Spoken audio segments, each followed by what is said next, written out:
सरकार सारे झोल झंझट कर रही है, सारे डाकन भूत बता रही है, लेकिन अगर नहीं कर रही है तो वो है कानूनों को रद्द, कृषि कानूनों को रद्द। बिल्कुल सही।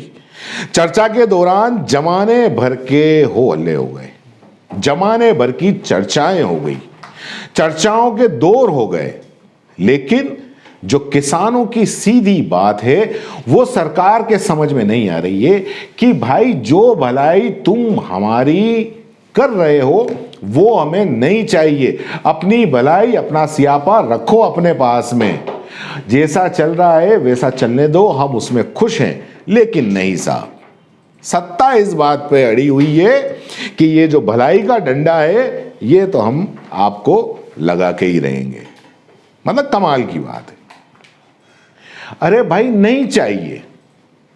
देखें, अच्छे दिन वादे करिए थे और ऐसे अच्छे दिन आए हैं कि बुरे दिन भी शर्मा गए हैं उन अच्छे दिनों के आगे। नोटबंदी भी देख लिया, जीएसटी भी देख ली, ताली और थाली बजाकर भी देख लिया, कोरोना भी भाग गया उस ताली और थाली से। इसलिए भाई किसान बोल रहे हैं कि हमें माफ करो, हमें छोड़ दो, हमें बख्श दो और बाकी भारतवासियों को भी बख्श दो। सारा के सारा अपने 2-4 कारोबारियों को भी बेच दोगे क्या? क्या बाकी की जनता बांसुरी बजाएगी? या सांस लेने के लिए भी अंबानी और अडानी को रुपये देने पड़ेंगे? लेकिन खैर, ये सरकार, ये बात सत्ता को समझ में आएगा नहीं और ना ही उन भक्तों को समझ में आएगा।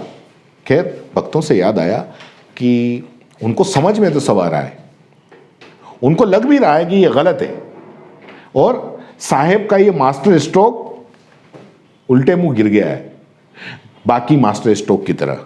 लेकिन अब क्या करें और क्या बोले? मतलब वही वाली बात हो गई कि अब करे तो करे क्या और बोले तो बोले क्या, न इधर के रहे न उधर के रहे। खैर, उनकी हालत हम समझ सकते हैं। किसान लाठी डंडा खाता हुआ भरी सर्दी में पानी की बौछारें सहता हुआ, आंसू गैस के गोले सर पर सहन करता हुआ सिर्फ इसलिए लड़ रहा है कि देश की 130 करोड़ जनता को कम से कम आटा चावल तो सही दामों में मिलता रहे। जी हां, जितने में मिल रहा है, वरना उसी आटे पर किसी ऑर्चून फॉर्चून का ठप्पा लगा के जो 10 रुपए किलो खरीदते हो वो ही 100 रुपए 150 रुपए खरीदना पड़ेगा। ज्यादातर जनता समझती है, लेकिन फिर भी आंखों पर पट्टी बांधे लोग समझते हुए भी ये कह रहे हैं कि नहीं, कानून सही है। कई लोग कह रहे हैं कोई बात नहीं, 150 रुपए आटा भी हम खा लेंगे, लेकिन आएगा तो, ऐसा कहते हैं। लेकिन जब 150 रुपए हुजूर आटा खाओगे ना, तब बहुत याद आएंगे ये अन्नदाता। ऐसे लोगों का कुछ नहीं हो सकता जो ऐसा सोचते हैं। खेतों में काम करने वाला अन्नदाता आज ऐसे नमक नहीं, माफ कीजिए, नमक हराम नहीं, ऐसे आटा हराम लोगों के लिए लड़ रहा है और उनके लिए भी लड़ रहा है जो हार्ड कपा देने वाली सर्दी में हीटर के आगे मुलायम कंबल में लिपटे हुए, कॉफी का मग हाथ में लिए हुए किसान आंदोलन को देखकर कहते हैं अपनी पास में बैठी घराड़ी से, डार्लिंग इट्स सो डिस्गस्टिंग। किसान उन हरामखोरों के लिए भी लड़ रहा है।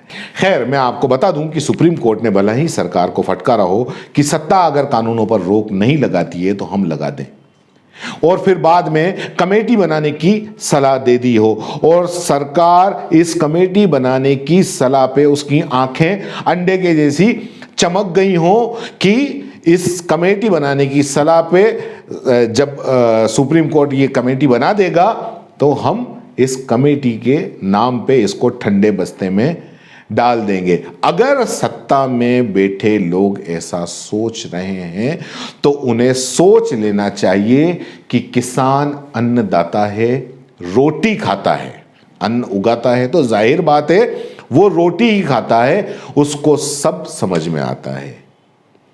एक ही बात जो पहले भी थी और अभी भी है, जाएंगे तो कानून वापस करवा कर ही जाएंगे, वरना नहीं जाएंगे। सीधी सी बात, मरेंगे या जीतेंगे। जय हिंद, जय भारत। अगर आप YouTube पर देख रहे हैं तो CBC न्यूज़ वायर का चैनल सब्सक्राइब करिए, पास में दिख रहे बेल आइकन को भी दबाइए, ताकि जब भी हम आपके लिए कोई खबर, कोई जानकारी लेकर आए तो सबसे पहले आपके पास नोटिफिकेशन पहुंचे। अगर आप Facebook पर देख रहे हैं तो CBC वायर का पेज लाइक करिए। अगर आप Instagram पर देख रहे हैं तो आप हमें फॉलो कर सकते हैं।